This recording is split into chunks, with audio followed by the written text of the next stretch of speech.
going to happen is you'll get worse and worse till you can't speak or even lift a finger. That's if you can still think straight enough to know what kind of hell you're in.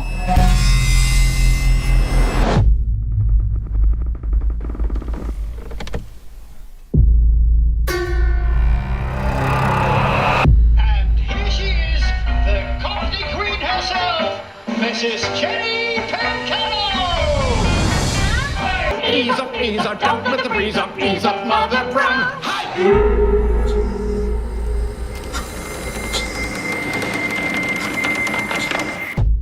The Rule of Jenny Penn. Okay, this one is a weird one, but stick with me though. It is interesting. It's just a little odd. If you want to see Captain Barbossa from Pirates of the Caribbean fight Dumbledore. Anyway, so I was really busy this past week and I couldn't get to a theater again. I know it happens, but that's fine. I don't really want to see a Minecraft movie anyway. Just why? Anyway, whatever. And next week I am on vacation, and vacation probably means some movie I saw on an airplane that I'll review. Maybe. I don't know. Who cares? Moving on. So I went to Shudder where this film had just dropped. I didn't know much about it, but the poster looked interesting enough and a little creepy with John Lithgow's face and an eyeless baby doll. Sure. Plus the description made this seem like a comedy, kind of, with Jeffrey Rush. So yeah, Captain Barbossa himself battling John Lithgow, frickin' Dumbledore without the beard, in an old folks' home. That could be funny. That sounds like a good setup to some kind of comedy here. I don't know why it's on Shudder then. It doesn't really seem like it'd be scary except for maybe the doll. I don't know. And yet, to my surprise, this movie turned out to be a very bleak, very uncomfortable thriller surrounding watching seniors getting abused in various ways and odd moments with mental issues. Doesn't that just sound like a ton of fun? Oh no. Overall, though, I had a decent enough time with it, even if it did kind of reopen some previous trauma experiences I've had with senior care facilities and dementia patients before. That sucks, but the movie is still worth it. Let me explain.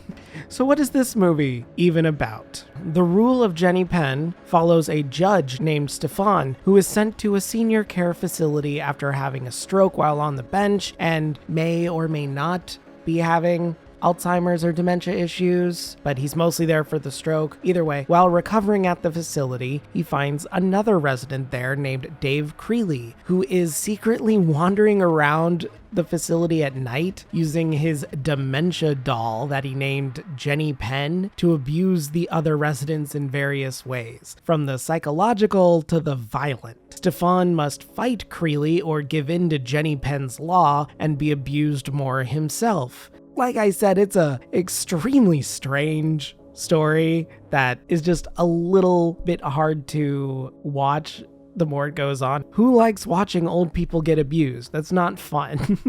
But anyway, the overall theme is a little easy to understand here as well, being how to deal with bullies and how one rebellion can inspire help from others, but exploring that in a senior care facility with dementia patients that don't fully understand what's going on and a frankly useless staff that I wouldn't say are enablers entirely, but are ridiculously unhelpful or just unavailable.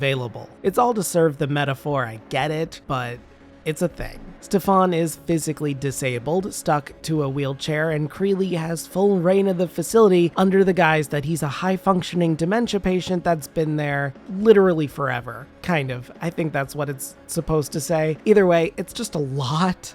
There are more subtle themes about elder abuse, Alzheimer's, and dementia practices, and yet others still in there about the law in general, and if the law is just depending on who is carrying it out. But a lot of those are more abstract themes, are just way more subtle in the film than the overarching theme of bullying. The film, of course, hinges on the two lead actors, and frankly, they really couldn't have picked a better two actors to play off of each other for some reason. Jeffrey Rush as the Judge Stefan is righteously good and kind of a dick. I mean, he's very much like, I'm the moral high ground. You treat me with respect or I'm gonna throw a tantrum. And it's a little interesting to see him be so self-righteous, but also be in the place that we're supposed to root for. It's just a little strange. I do like it though. This is definitely a far cry from Barbossa, so if you were expecting a pirate, you're not gonna get that. Stefan is prim, proper, and angry at his own body for failing him, and very outspoken in regards to his view of the law, as a judge would be when seeing Creeley abuse other residents,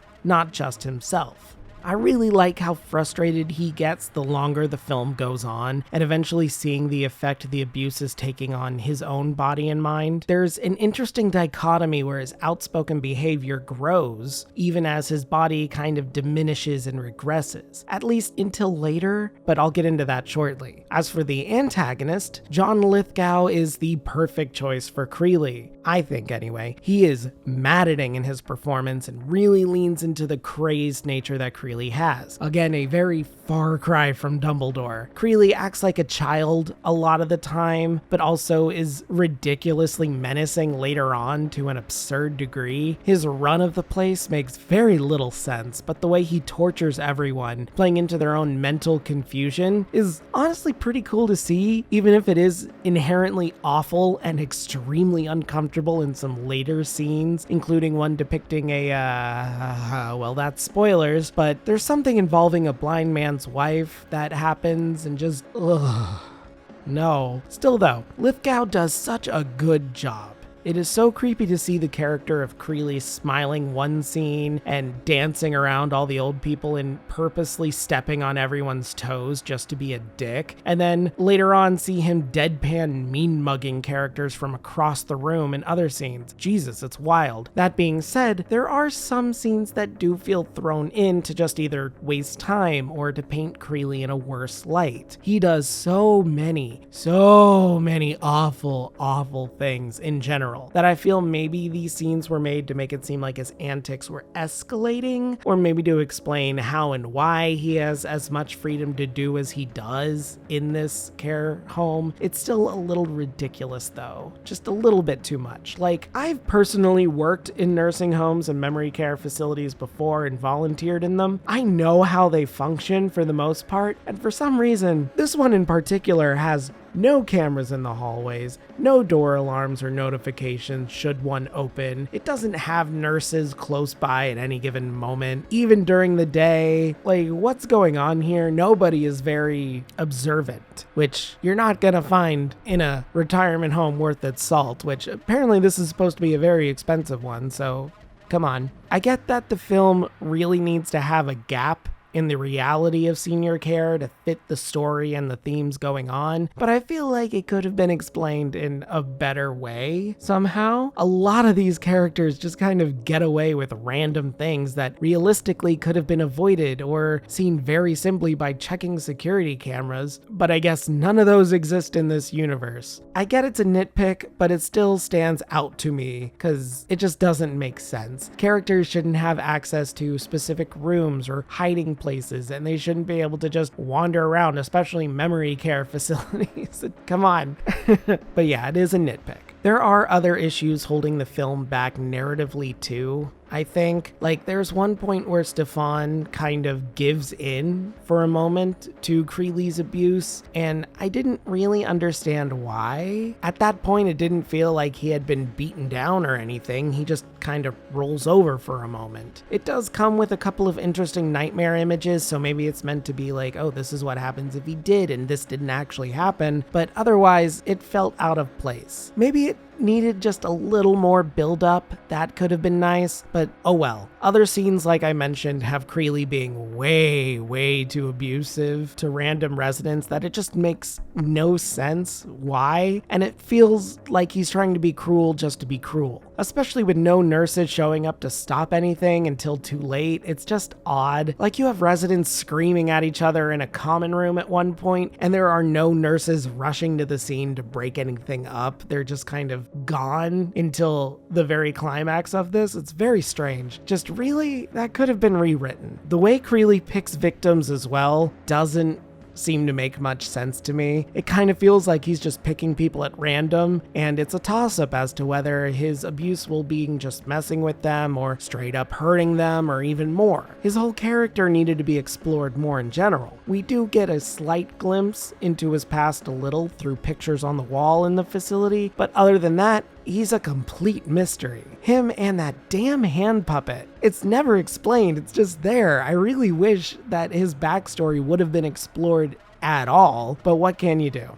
This film was adapted off of a short story by Owen Marshall, so there likely isn't the information in there to go off of anyway, and it's meant to be a mystery, but I say just make something up. You can make this movie a little longer. We're just over an hour and a half. Make it closer to 2. Why not? Oh well. Otherwise, I do think the director, James Ashcroft, did a good job with the shooting and acting direction. The film just needed a few rewrites for some scenes and maybe an expansion or two. He did write the screenplay, so I think he could have written a good expansion, unless maybe it got cut in editing. I don't know. Oh well. I'll have to keep an eye out for more of his work in the future. I do think he's got a great directing style. I just need to see it in more projects. Maybe I'll check out his other films. He's also a native New Zealander with tribal affiliations, in case you didn't know, so that's cool. Good for him. Overall, I think The Rule of Jenny Penn is an interesting exploration of bullying and cruelty, but I think it needed just a little more work to expand the story to find more success. The actors are amazing, but the backstory is severely lacking, and the suspension of disbelief is relied on just a little too much. But overall, I think it's a very solid film with some very uncomfortable moments that will have you squirming in your seat, even without any gore. So I think if that interests you, give it a watch on Shudder. You could do worse thrillers. So ultimately, The Rule of Jenny Penn gets a 6.5 out of 10 from me.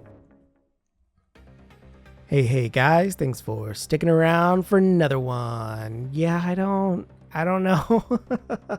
It seems like James Ashcroft had done a couple of Owen Marshall's short stories. His last movie was Walking Home Alone at Night, I think, and that was also an Owen Marshall story. I don't know too much about it. Maybe we'll see more about his stuff in the future. I know this got a very, very limited run. I think it only made about $444,000 in the box office, but what are you gonna do? It's a small movie. Seems like it had a pretty small budget. I kind of wish it had more nightmare sequences in it and could explore just a little bit more about dementia. That very much took a side route to everything else going on. But hey, what are you gonna do if you want to see two old men dueling it out in a retirement home? That's something. Oh my god, that sounds so depressing. Holy shit. Anyway, next week I am on vacation. If I review something, it'll definitely be a movie I saw on an airplane. So we'll see about that. If not, I should probably have some more shorts done next week. Please watch those. The more views I get on those, the closer I can get to monetizing this channel. And if I can monetize this channel, that's awesome. That means more stuff for you guys, more stuff for me to do. That would be fantastic. So please watch any of the shorts I put on. That would be great. After that, don't forget to like this video, subscribe, ring that bell so you don't miss a video, comment down below if you want to watch more retirement home shenanigans. Oh god. And yeah, that's it. Have a great day, and if you're not, have a better one. See ya.